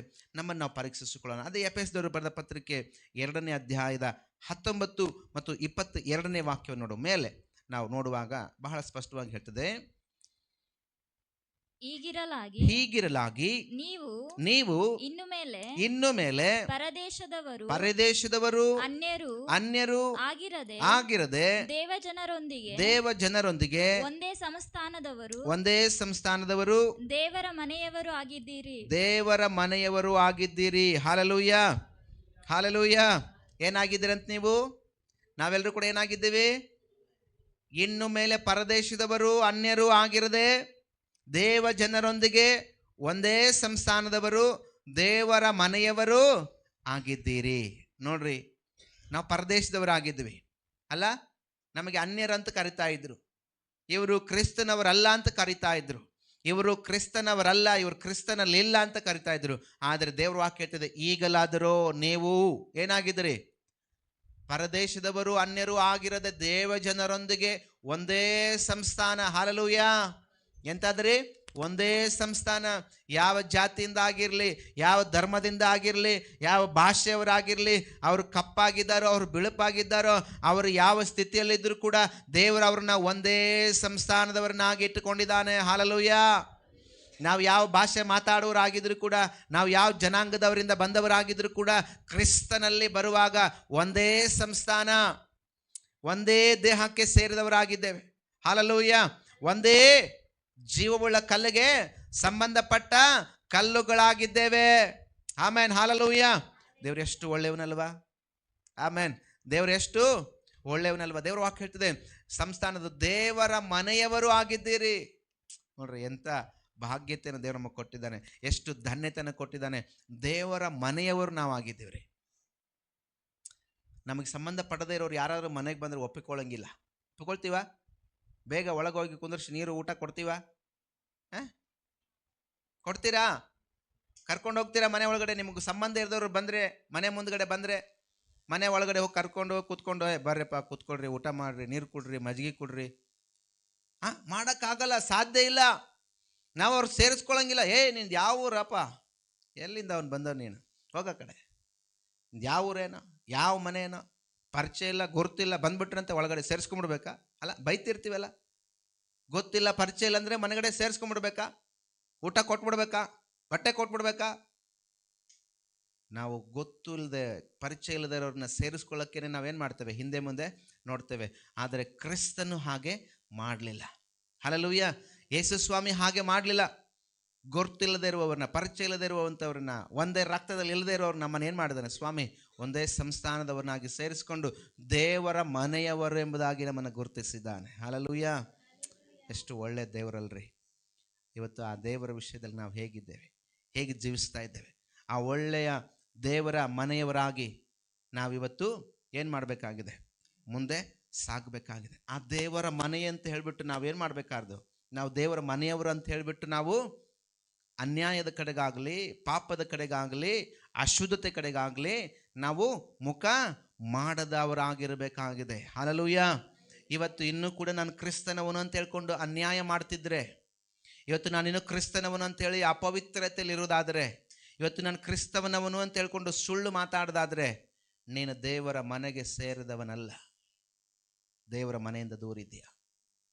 ದೇವರ ಮನೆಗೆ ಹತ್ತಿರ ಬರಬೇಕಾದ್ರೆ ದೇವ್ರ ಮುಂದೆ ಒಪ್ಪಿಕೊಂಡು, ಸ್ವಾಮಿ, ನಾನು ನಿನ್ನ ರಕ್ತದಲ್ಲಿ ತೊಳೆಯಲ್ಪಟ್ಟಿದ್ದೇನೆ, ನಾನು ಯಾವಾಗಲೂ ಸುಳ್ಳನ್ನು ಹೇಳ್ದಂತೆ ನನ್ನ ಬಾಯಿನ ಕಟ್ಟಪ್ಪ, ನಿನ್ನ ರಕ್ತದಿಂದ ನನ್ನ ಶುದ್ಧಿ ಮಾಡಪ್ಪ, ಪವಿತ್ರಾತ್ಮ ದೇವರೇ ನಿನ್ನ ಆಲೋಚನೆ ಹೇಳ್ಕೊಡು, ನಾನು ಸುಳ್ಳನ್ನು ಯೋಚನೆ ಮಾಡೋದು ಬೇಡ, ನಾನು ಸುಳ್ಳದನ್ನು ಬಾಯಲ್ಲಿ ಮಾತಾಡೋದು ಬೇಡ, ನಾನು ಕೆಟ್ಟ ಕೆಟ್ಟ ಆಲೋಚನೆಯನ್ನು ಮಾಡೋದು ಬೇಡ. ಪವಿತ್ರಾತ್ಮ ದೇವರೇ ನೀವೇ ನಮಗೆ ಸಹಾಯ ಮಾಡಿರಿ ಅಂತ ನಾವು ಪ್ರತಿದಿನ ಪವಿತ್ರ ಆತ್ಮನ ಸಹಾಯವನ್ನು ಕೇಳಬೇಕು ಪ್ರೇರೆ. ಪ್ರತಿದಿನ ಪವಿತ್ರಾತ್ಮನ ಸಹಾಯವನ್ನು ಕೇಳಿಕೊಳ್ತಾ ನಾವು ಜೀವಿಸುವಾಗ ಕರ್ತನು ಖಂಡಿತವಾಗ್ಲೂ ನಮ್ಮನ್ನು ನಡೆಸುವನಾಗಿದ್ದಾನೆ. ಹಾಗೆ ಕೊರಿಂಥದವರಿಗೆ ಬರೆದ ಮೊದಲನೇ ಪತ್ರಿಕೆ 3ನೇ ಅಧ್ಯಾಯ 9ನೇ ವಾಕ್ಯವನ್ನು ನಾವು ಧ್ಯಾನ ಮಾಡೋದಾದರೆ ಬಹಳ ಸ್ಪಷ್ಟವಾಗಿ ಹೇಳ್ತದೆ. ಕೊರಿಂಥದವರಿಗೆ ಬರೆದ ಪತ್ರಿಕೆ ಮೊದಲನೇ ಕೊರಿಂಥ 3ನೇ ಅಧ್ಯಾಯ 9ನೇ ವಾಕ್ಯ, ನಾವು ದೇವರ ಜೊತೆ ಕೆಲಸದವರು ನೀವು ದೇವರ ಹೊಲವು ದೇವರ ಕಟ್ಟಡವೂ ಆಗಿದ್ದೀರಿ. ಹಲ್ಲೆಲೂಯ. ಇಲ್ಲಿ ಕೂಡ ಅಪೊಸ್ತಲನಾದ ಪೌಲನು ಹೇಳ್ತಾನೆ, ನಾವು ದೇವರ ಜೊತೆ ಕೆಲಸದವರು. ಯಾರು? ಅವತ್ತು ಅಂದು ಆ ಕಾಲದಲ್ಲಿ ಅಪೊಸ್ತಲನಾದ ಪೌಲನು ಹೇಳ್ತಾ ಇದ್ದ ಆ ಕೊರಿಂಥದ ಸಭೆಯವರಿಗೆ, ನಾವು ದೇವರ ಜೊತೆ ಕೆಲಸದವರಾಗಿದ್ದೀವಿ, ನೀವೇನಾಗಿದ್ದೀರಿ? ಹೊಲ. ಇವತ್ತು ಬೀಜ ಬಿತ್ತುವುದು ಎಲ್ಲಿ ಬಿತ್ತಾರಿ? ಮುಳ್ಳುಗಡ್ಗಳೆಲ್ಲ ಕಲ್ಲ ಮೇಲ, ಹೊಳೆ, ಹಳ್ಳ, ಸಮುದ್ರ, ಎಲ್ಲಿ ಬಿತ್ತೀರಿ? ರೈತ ಎಲ್ಲಿ ಬಿತ್ತಾನೆ? ಎಲ್ಲಿ ಬಿತ್ತನೆ ಮಾಡ್ತಾನೆ ಬೀಜವನ್ನ? ಒಳ್ಳೆಯ ನೆಲದಲ್ಲಿ. ಹಲ್ಲೆಲೂಯ. ಒಳ್ಳೆ ನೆಲದಲ್ಲಿ ಬೀಜವನ್ನ ಬಿತ್ತನೆ ಮಾಡ್ತಾನೆ. ಒಳ್ಳೆ ನೆಲ ಅಂತ ಹೇಳುವಾಗ ಯಾರು ಗೊತ್ತಾ? ಅದು ನೀವಾಗಿದ್ದೀರಿ. ಹಲ್ಲೆಲೂಯ. ನೀವು ದೇವರ ಹೊಲ, ನೀವು ದೇವರ ಹೊಲವು, ದೇವರ ಕಟ್ಟಡವು. ದೇವರ ಕಟ್ಟಡ, ದೇವರ ಆಲಯ ಕಟ್ಟಡ. ನೀವು ಒಂದೊಂದು ಜೀವಕರವಾದ ಇಟ್ಟಿಗೆಗಳಾಗಿದ್ದೀರಿ ದೇವರ ಆಲಯಕ್ಕೆ. ದೇವರ ಆಲಯಕ್ಕೆ ಜೀವಕರವಾದ ಏನಾಗಿದ್ದೀರಿ? ಒಳ್ಳೆಯ ಇಟ್ಟಿಗೆ ಕಲ್ಲುಗಳಾಗಿದ್ದೀರಿ. ಜೀವವುಳ್ಳ ಕಲ್ಲುಗಳಾಗಿ ನಾವೇನಾಗ್ತಾ ಇದ್ದೀವಿ? ಆತನ ಕಟ್ಟಡವನ್ನು ಕಟ್ತಾ ಇದ್ದಾನೆ. ಆತನು ನಮ್ಮಿಂದ ಏನು ಮಾಡ್ತಾ ಇದ್ದಾನೆ? ಆತನು ತನ್ನ ಮಂದಿರವನ್ನು ಕಟ್ತಾ ಇದ್ದಾನೆ. ಅದಕ್ಕೆ ಸಂಪೂರ್ಣವಾಗಬೇಕಂದ್ರೆ ನಾವೇನು ಮಾಡಬೇಕು? ಜೀವವುಳ್ಳ ಕಲ್ಲುಗಳಾದ ನಾವೇನು ಮಾಡಬೇಕು? ಮಾತಾಡ್ತಾ ಇರಬೇಕು. Hallelujah, hallelujah. ಏನು ಮಾತಾಡಬೇಕು? ಏನಕ್ಕ ಆರಾಮಿದೆಯಾ? ಏನು ಮಾಡಿದೆ? ನಿನ್ನೆ ಏನು ತಿಂದು? ಇವತ್ತೇನು ತಿಂದು? ಯಾವ ಅಂಗಡಿಗೆ ಹೋಗಿದ್ದಿ? ಯಾವ ಸೀರೆ ತಗೊಂಡು? ಹಾಂ, ಏನಣ್ಣ ನಿನ್ನೇನು ಕೆಲಸ ಮಾಡಿದೆ? ಇವತ್ತೇನು ಕೆಲಸ? ಮಾಲಕ ರೊಕ್ಕ ಕೊಟ್ಟನಾ? ಯಾವ ಅಂಗಡಿಗೆ ಹೋಗಿದ್ದೆ? ಯಾವ ಹೋಟ್ಲಿಗೆ? ಅದನ್ನು ಮಾತಾಡೋಕೆ ಹೇಳಿದಾನ? ಅದನ್ನು ಮಾತಾಡ್ಬೇಕಾ ನಾವು? ಒಳ್ಳೆಯ ಮನೆಯ ವಾರ್ತೆಯವರಾಗಿರ್ಬೇಕಂತೆ. ಹಾಲೆಲೂಯ. ಏನಾಗಿರ್ಬೇಕು ನಾವು? ಮನೆಯ ವಾರ್ತೆಯವರಾಗಬೇಕು. ಕ್ರಿಸ್ತನ ಶುಭವಾರ್ತೆನ ಸಾರುವ ಮನೆಯ ವಾರ್ತೆಯವರು ನಾವಾಗಿರಬೇಕು. ಬಾಯಿ ತೆರೆಯುವಾಗ ಸುವಾರ್ತೆ, ಬಾಯಿ ತೆರೆಯುವಾಗ ಆತ್ಮ ಸಂಬಂಧವಾದ ಮಾತುಗಳು, ಬಾಯಿ ತೆರೆಯುವಾಗ ಕ್ರಿಸ್ತನಿಗೆ ಆಮೇನ್, ಹಾಲೆಲೂಯ, ಕ್ರಿಸ್ತನು ಏನೆಲ್ಲ ಅನುಭವಿಸಿದ ನಮಗೋಸ್ಕರವಾಗಿ ನಾವು ಅದನ್ನು ಸಾರುವವರಾಗಿರಬೇಕು. ಆಗೇನಾಗ್ತದೆ? ಆತ್ಮ ಸಂಬಂಧವಾದದ್ದು ಮಾತಾಡುವಾಗ ಆತ್ಮ ತನ್ನನ್ನೇನು ಮಾಡ್ತದೆ? ಆತ್ಮಕ್ಕೆ ಸೇರಿಸ್ಕೊಳ್ತಾ ಇರ್ತದೆ. ಹಾಲೆಲೂಯ. ಆತ್ಮದನ್ನು ನಾವು ಮಾತಾಡುವಾಗ ಆತ್ಮನ ಕೆಲಸ ಮಾಡ್ತಾನ್ರಿ. ಆತ್ಮದೊಂದಿಗೆ ನಾವು ಮಾತಾಡುವಾಗ ಆತ್ಮನ ಕೆಲಸ ಮಾಡ್ತಾನೆ. ನೀವು ದೈಹಿಕವಾಗಿ ಯೋಚನೆ ಮಾಡಿ ಮಾತಾಡಿದರೆ, ನೀವು ಭೂಲೋಕದ ಮಾತಾಡಿದರೆ, ಭೂಲೋಕದಲ್ಲಿ ವಾಸ ಮಾಡೋ ಸೈತಾನ ಏನು ಮಾಡ್ತಾನೆ ಅಂದರೆ ನಿಮ್ಮನ್ನು ವಹಿಸ್ಕೊಂಡ್ಬಿಡ್ತಾನೆ. ಆದರೆ ಆತ್ಮ ಸಂಬಂಧವಾದದನ್ನು ಮಾತಾಡ್ತಾ ಇರುವಾಗ, ಆತ್ಮಿಕವಾದದನ್ನು ನಾವು ಮಾತಾಡ್ತಿರುವಾಗ ಪವಿತ್ರ ಆತ್ಮ ನಮ್ಮನ್ನು ಆವರಿಸ್ಕೊಳ್ತಾನೆ. ನಾವು ಪಟ್ಟಿಂಗರಾಗಿರೋದಿಲ್ಲ, ನಾವು ಅಲ್ಲೇನಾಗೋದಿಲ್ಲ, ಮತ್ತರಾಗಿರೋದಿಲ್ಲ, ನಾವು ಪವಿತ್ರ ಆತ್ಮ ಭರಿತರಾಗಿರ್ತೇವೆ. ಹಾಲೆಲೂಯ, ಆಮೇನ್, ಹಾಲೆಲೂಯ. ಎಫೆಸದ ಪತ್ರಿಕೆಯಲ್ಲಿ 5ನೇ ಅಧ್ಯಾಯದಲ್ಲಿ ಅದನ್ನು ನಾವು ನೋಡ್ತೇವೆ. ನೀವು ಮದ್ಯಪಾನ ಮಾಡಿ ಮತ್ತರಾಗಬೇಡ್ರಿ, ಏನಾಗ್ರಿ? ಪವಿತ್ರಾತ್ಮ ಭರಿತರಾಗಿರ್ರಿ. ಹಾಲೆಲೂಯ. ನಾವು ಆತ್ಮ ಸಂಬಂಧವಾದದ್ದನ್ನು ಯಾವಾಗಲೂ ಮಾತಾಡ್ತಾ ಇದ್ರೆ ನಾವು ಪವಿತ್ರ ಆತ್ಮ ಭರಿತರಾಗಿರ್ತೀವಿ. ನಾವು ಈ ಲೋಕದ ವಿಷಯದಲ್ಲಿ ಚಿಂತೆ ಮಾಡ್ತಾ ಇದ್ದರೆ, ನಾವು ಲೋಕದ ವಿಷಯದಲ್ಲೇ ಗೊಂದಲದಲ್ಲಿದ್ದರೆ ನಾವು ಯಾವತ್ತಿಗೂ ಆತ್ಮ ಸಂಬಂಧವಾದನ್ನು ಚಿಂತೆ ಮಾಡೋಕ್ಕಾಗಲ್ಲ. ಅಂತೀವಿ ಅಷ್ಟೇ, ಆದರೆ ಅದನ್ನು ನಿರ್ವಹಿಸೋಕ್ಕಾಗಲ್ಲ. ಅದು ನಮ್ಮ ಕೈಯಿಂದ ಏನಾಗಲ್ಲ, ಸಫಲ ಆಗಲ್ಲ. ನಾವು ಆತ್ಮ ಸಂಬಂಧವಾದದನ್ನು ಮಾತಾಡ್ತಾ ಇರಬೇಕಾಗಿದೆ. ನಾವು ದೇವರ ಹೊಲವು, ಆತನ ಕಟ್ಟಡವಾಗಿದ್ದೇವೆ. ಮುಂದುವರಿಸ್ಕೊಂಡು ದೇವ್ರ ವಾಕ್ಯ ಹೇಳ್ತದೆ, ಅದರಲ್ಲಿ ಕೊನೆಯದಾಗಿ ನಾವು ನೋಡ್ತೇವೆ, ಆತನಲ್ಲಿ ನೀವು ಸಹ ಪವಿತ್ರಾತ್ಮನ ಮೂಲಕವಾಗಿ ದೇವರಿಗೆ ನಿವಾಸ ಸ್ಥಾನವಾಗುವುದಕ್ಕಾಗಿ ನಮ್ಮ ಸಂಗಡ ಕಟ್ಟಲ್ಪಡುತ್ತಾ ಇದ್ದೀರಿ. ಕೊನೆಯದಾಗಿ 22ನೇ ವಾಕ್ಯ, ಎಫೆಸದವರಿಗೆ ಬರೆದ ಪತ್ರಿಕೆ 2ನೇ ಅಧ್ಯಾಯ ಕೊನೆಯಲ್ಲಿ, ಆತನಿಗೇನಾಗ್ತಿದ್ವಂತೆ? ದೇವರಿಗೆ ನಿವಾಸ ಸ್ಥಾನ. ದೇವರಿಗೇನಾಗಿದ್ದೀವಿ ನಾವು? ನಿವಾಸ ಸ್ಥಾನ. ಭೂಲೋಕದಲ್ಲಿ ಆತನ ಕೈಯಿಂದ ನಿರ್ಮಾಣ ಮಾಡಿದ್ದೆಲ್ಲದೂ ಅಲ್ಲ, ಆತನ ಕೈಯಿಂದ ನಿರ್ಮಾಣ ಮಾಡಿದ್ದೆ ಅಲ್ಲ, ಹೌದಲ್ರಿ? ಅದರಲ್ಲಿ ಎಲ್ಲೂ ಕೂಡ ದೇವರು ವಾಸ ಮಾಡೋಕ್ಕಿಲ್ಲ. ಆತ್ಮ ಸಂಬಂಧವಾದದಲ್ಲಿ ಆತನು ವಾಸ ಮಾಡ್ತಾ ಇದ್ದಾನೆ. ಪರಿಶುದ್ಧವಾದದಲ್ಲಿ ಆತನು ನಿವಾಸ ಮಾಡ್ತಾ ಇದ್ದಾನೆ. ದೇವ್ರ ವಾಕ್ಯ ಹೇಳ್ತದೆ. ನಾವು ಅದನ್ನು ವಿಮೋಚನೆ ಕಾಂಡ ಪುಸ್ತಕದಲ್ಲಿ ದೇವ್ರ ವಾಕ್ಯ ಹೀಗೆ ಹೇಳ್ತದೆ, 25ನೇ ಅಧ್ಯಾಯ ಅದರ 8ನೇ ವಾಕ್ಯದಲ್ಲಿ. ನಾನು ಮುಗಿಸ್ಬಿಡ್ತೇನೆ ಬೇಗನೆ. ವಿಮೋಚನೆ ಕಾಂಡ ಪುಸ್ತಕ 25ನೇ ಅಧ್ಯಾಯ 8ನೇ ವಾಕ್ಯ. ನಾನು ಅವರ ಮಧ್ಯದಲ್ಲಿ ವಾಸ ಮಾಡುವುದಕ್ಕೆ ನನಗೆ ಒಂದು ದೇವಸ್ಥಾನವನ್ನು ಕಟ್ಟಿಸಬೇಕು. ನೋಡ್ರಿ, ಇಲ್ಲಿ ದೇವರೇ ಕೇಳ್ಕೊಳ್ತಾ ಇದ್ದಾರೆ. ಎಲ್ಲಾದ್ರೂ ದೇವ್ರು ಏನಾದ್ರು ಕೇಳ್ಕೊಂಡಿದ್ದು ನೋಡಿವ ಮನುಷ್ಯರಿಂದ? ನಾವೇ ಕೇಳ್ಕೊಳ್ತೀವಿ. ಮನುಷ್ಯನೇ ನನಗೆ ಅದು ಬೇಕು, ಇದು ಬೇಕು, ಇದು ಬೇಕು, ಅದು ಬೇಕು, ಅದನ್ನು ಮಾಡಿ, ಇದನ್ನು ಮಾಡಿ, ಅದು ಇಲ್ಲ, ಇದಿಲ್ಲ, ಲಿಸ್ಟೇ. ಪ್ರಾರ್ಥನೆ ಕೂತ್ಕೊಳ್ರಪ್ಪ ಅಂದ್ರೆ ಏನಾಗ್ತದೆ? ದೇವ್ರಿಗೊಂದು ದೊಡ್ಡ ಲಿಸ್ಟೇ ಇರ್ತೈತೆ ನಮ್ಮ ಮುಂದೆ. ನನಗೆ ಆರೋಗ್ಯ ಇಲ್ಲ, ನನಗೆ ಅದು ಇಲ್ಲ, ನನಗೆ ಇದು ಇಲ್ಲ, ನನಗೆ ಬೈಕ್ ಇಲ್ಲ, ನನಗೆ ಕಾರ್ ಇಲ್ಲ, ನನಗೆ ಮನೆ ಇಲ್ಲ, ನನಗೆ ಜಾಗ ಇಲ್ಲ, ಅಲ್ಲ, ಲಿಸ್ಟೇ. ದೇವರು ಏನಾದ್ರು ಕೇಳ್ಕೊಂಡ ನಿಮ್ಮಂದ್ರೆ? ದೇವ್ರು ನಿಮ್ಮಿಂದ ಏನಾದ್ರು ಕೇಳ್ಕೊಂಡಿದ್ದಾನೆ? ನನಗೂ ಇದೆಲ್ಲ ಇಲ್ಲ, ಕೊಡ್ರಪ್ಪ ಅಂತ. ದೇವ್ರು ಯಾವುದಕ್ಕೆ ಕೇಳ್ಕೊಡ್ಲಿಲ್ಲ. ದೇವ್ರು ಒಂದೇ ಕೇಳ್ಕೊಂಡಿದ್ದಾನೆ. ಏನಂತ ಗೊತ್ತಾ? ಇದೊಂದೇ ವಿಷಯ. ಏನು ಗೊತ್ತಾ? ನನಗೊಂದು ದೇವಸ್ಥಾನ. ಹಲ್ಲೆಲೂಯ. ಯಾವ ದೇವಸ್ಥಾನ ಅದು? ಪರಿಶುದ್ಧವಾದ ದೇವಸ್ಥಾನ. ಅದಕ್ಕೆ ದೇವಸ್ಥಾನಕ್ಕೆ ಅರ್ಥ, ಇಬ್ರಿಯ ಪದದ ಒಂದು ಅರ್ಥ ಏನಂದರೆ ಪರಿಶುದ್ಧವಾದ ಸ್ಥಳ. ಎಲ್ಲಿದೆ ಪರಿಶುದ್ಧವಾದ ಸ್ಥಳ? ಎಲ್ಲಿದೆ ಪರಿಶುದ್ಧವಾದ ಸ್ಥಳ? ದೇವರಿಗಾಗಿ ನಾವು ಪರಿಶುದ್ಧವಾದಂಥ ಸ್ಥಳವನ್ನು ಸಿದ್ಧ ಮಾಡ್ಕೋಬೇಕು. ದೇವ್ರ ವಾಕ್ಯ ಹೇಳ್ತದೆ, ಯೆರೆಮೀಯನ ಪ್ರವಾದನೆ ಗ್ರಂಥದಲ್ಲಿ 17ನೇ ಅಧ್ಯಾಯದಲ್ಲಿ, ಹೃದಯ ಬಹಳ ವಂಚಕ, ಹೃದಯ ಬಹಳ ವಂಚಕ. ಗುಣವಾಗದ ರೋಗಕ್ಕೊಳಗಾಗಿದೆ. ಎಂಥ ರೋಗಕ್ಕೆ? ಗುಣವಾಗದ ರೋಗಕ್ಕೊಳಗಾಗಿದೆ. ಅದು ಹಳೆ ಒಡಂಬಡಿಕೆಯಲ್ಲಿ. ಅದನ್ನು ಹೊಸ ಒಡಂಬಡಿಕೆಯಲ್ಲಿ ಸ್ವಾಮಿ ಏನು ಮಾಡಿದರು? ಆತನ ಪರಿಶುದ್ಧವಾದ ರಕ್ತದಿಂದ ತೊಳೆದು ಆ ಹೃದಯವನ್ನೇನು ಮಾಡಿದ್ದಾನೆ? ಆತನ ಪರಿಶುದ್ಧವಾಗಿ ಮಾಡಿದ್ದಾನೆ. ಹಲ್ಲೆಲೂಯ. ಆತನು ವಾಸ ಮಾಡೋದಕ್ಕೋಸ್ಕರವಾಗಿ, ಆತನು ನಿವಾಸ ಮಾಡೋದಕ್ಕೋಸ್ಕರವಾಗಿ ಆ ವಂಚನೆಯಲ್ಲಿರುವಂಥ ಹೃದಯವನ್ನು, ಆ ಅಪವಿತ್ರತೆಯಲ್ಲಿರುವಂಥ ಸ್ಥಳವನ್ನು ದೇವರು ತನ್ನ ಪರಿಶುದ್ಧವಾದ ರಕ್ತವನ್ನು ಸುರಿಸೋದ್ರ ಮೂಲಕವಾಗಿ ಅದನ್ನು ಶುದ್ಧ ಮಾಡಿದ್ದಾನೆ. ಅದಕ್ಕೆ ವಾಕ್ಯ ಹೇಳ್ತದೆ, ನಾನು ಅವರಿಗೆ ದೇವರಾಗಿರುವೆನು, ಅವರು ನನಗೆ ಮಕ್ಕಳಾಗಿರುವರು, ನಾನು ಅವರಿಗೆ ನೂತನವಾದ ಮನಸ್ಸನ್ನು ಕೊಡ್ತೇನೆ. ಹಲ್ಲೆಲೂಯ. ಏನು ಹೇಳ್ತಾರೆ ದೇವರ ವಾಕ್ಯದಲ್ಲಿ?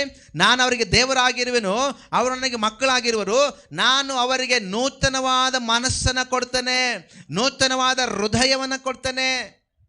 ಆಮೇನ್. ಹಲ್ಲೆಲೂಯ. ನೂತನವಾದ ಹೃದಯ ಯೇಸು ಕ್ರಿಸ್ತನ ರಕ್ತದಿಂದ ತೊಳೆಯಲ್ಪಟ್ಟಾಗ ನಮ್ಮಲ್ಲಿ ಬಂದಿದೆ ಪ್ರೇರೆ.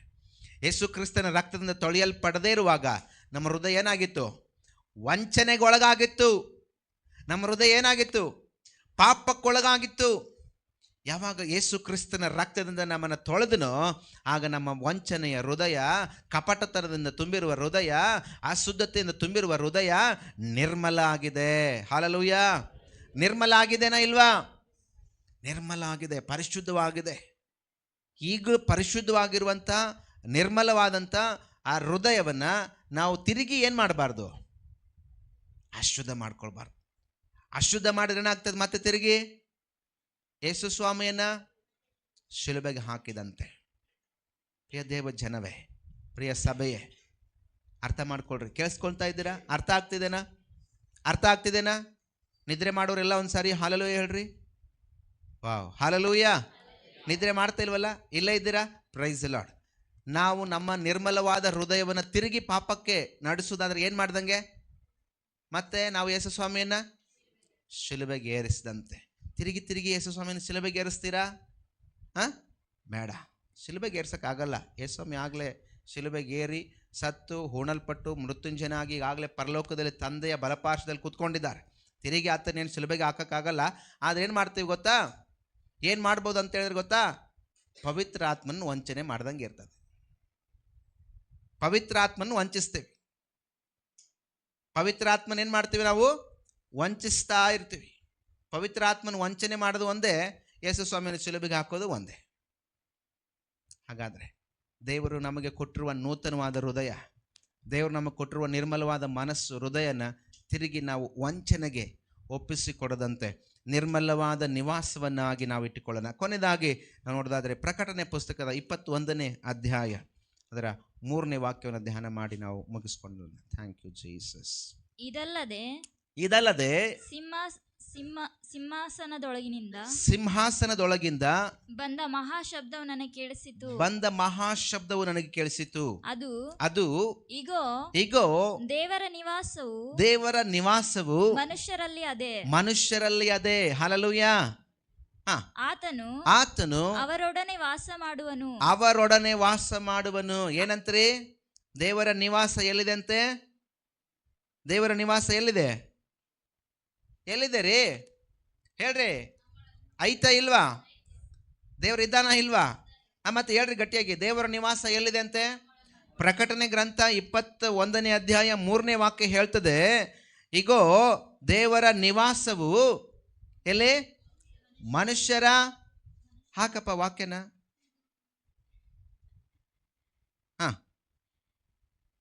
ಪ್ರಕಟಣೆ 21ನೇ ಅಧ್ಯಾಯ 3ನೇ ವಾಕ್ಯ. Praise lord. ಹಲ್ಲೆಲೂಯ. ಸಿಕ್ತಾ? 21:3. ದೇವ್ರ ವಾಕ್ಯ ಹೇಳ್ತದೆ ನೋಡ್ರಿ ಬಹಳ ಸ್ಪಷ್ಟವಾಗಿ. ಇದಲ್ಲದೆ ಸಿಂಹಾಸನದೊಳಗಿಂದ ಬಂದ ಮಹಾಶಬ್ದವು ನನಗೆ ಕೇಳಿಸಿತು. ಅದು ಇಗೋ ದೇವರ ನಿವಾಸವು ಮನುಷ್ಯರಲ್ಲಿ ಅದೇ. ಎಲ್ಲಿದೆ ಅಂತೆ? ಮನುಷ್ಯರಾಗಿರುವಂಥ ನಮ್ಮಲ್ಲಿ, ಜೀವವುಳ್ಳ ಕಲ್ಲುಗಳಾಗಿರುವ ನಮ್ಮಲ್ಲಿ, ದೇವರಿಗಾಗಿ ಆರಿಸಿಕೊಂಡಿರುವಂಥ ನಮ್ಮಲ್ಲಿ ಆತನ ನಿವಾಸ ಏನಾಗಿದೆ? ಇದೆ.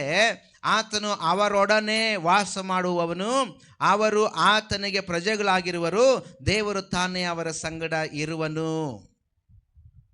ಇನ್ನು ಮುಂದುವರಿಸ್ಕೊಂಡು ಹೋದರೆ ಬಹಳ ಚೆನ್ನಾಗಿದೆ. ನಿಮಗೆ ಸಮಯ ಸಾಲದು ನಮಗೆ. ಹಲ್ಲೆಲೂಯ. ಆದರೆ ದೇವರ ನಿವಾಸ ಮನುಷ್ಯರಲ್ಲಿ ಅದೇ ಅಂತ ಹೇಳುವಾಗ ಅದು ಏನಾಗಿದೆ, ಮುಂದಿನ ದಿನಗಳಲ್ಲಿ ನಾವು ಅದನ್ನು ನೋಡಲಿಕ್ಕಿದ್ದೇವೆ. ನೂತನವಾದ ಒಂದು ಭೂಮಿ ಆಕಾಶ ಭೂಮಿ ಮೇಲೆ ಬರ್ತದೆ. ಹಲ್ಲೆಲೂಯಾ. ಅಲ್ಲಿವರೆಗೂ ನಮಗೆ ಕೊಟ್ಟಿರುವಂಥ ನೂತನವಾದ ಮನಸ್ಸನ್ನು, ಹೃದಯವನ್ನು ನಾವು ಕಾಪಾಡಿಕೊಳ್ಳುತ್ತಾ ಏನಾಗಿರೋಣ, ಯೇಸು ಕ್ರಿಸ್ತನ ರಕ್ತದಿಂದ ತೊಳೆಯಲ್ಪಟ್ಟವರಾಗಿ ನಾವು ಈ ಜೀವಿಸುವಾಗ ಜೀವವುಳ್ಳ ಕಲ್ಲುಗಳಾಗಿದ್ದು, ಆತ್ಮ ಸಂಬಂಧವಾದ ಕಲ್ಲುಗಳಾಗಿದ್ದು, ಕಟ್ಟಡಕ್ಕೆ ಒಂದಕ್ಕೊಂದು ಜೋಡಿಸಲ್ಪಡುತ್ತಾ ನಾವು ಜೀವಿಸೋಣ. ಹಲ್ಲೆಲೂಯಾ. ಮಂದಿರವನ್ನು ಕಟ್ತಾ ಇದ್ದಾನೆ. ಆ ಮಂದಿರಕ್ಕೆ ಜೀವವುಳ್ಳ ಕಲ್ಲುಗಳು ನಾವು ಆಗಿದ್ದೇವೆ. ಪ್ರಿಯ ದೇವ್ರ ಜನವೇ, ನಮ್ಮನ್ನು ನಾವು ದೇವರ ಕೆಳಗಲ್ಲಿ ತಗ್ಗಿಸ್ಕೊಳ್ಳೋಣ. ದೇವರ ವಾಕ್ಯದಡಿಯಲ್ಲಿ ನಮ್ಮ ಕಣ್ಣುಗಳನ್ನು ಮುಚ್ಚೋಣ. ಹಲ್ಲೆಲೂಯಾ. ಸ್ತೋತ್ರ ಸ್ವಾಮಿ.